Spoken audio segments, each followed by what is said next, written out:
I'm Alyssa Meneses, and I'm an intern at Habitat for Humanity Restore. Something that surprised me while being here was definitely how cool everyone was and just how nice they were.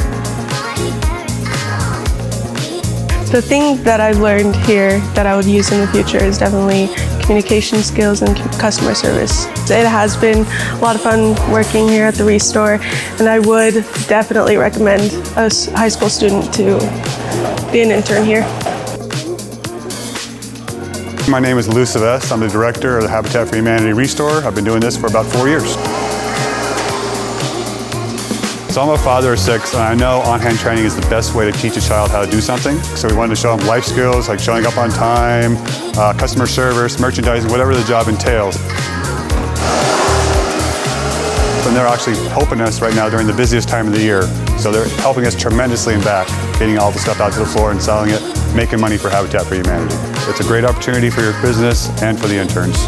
You'll get back whatever you put into it.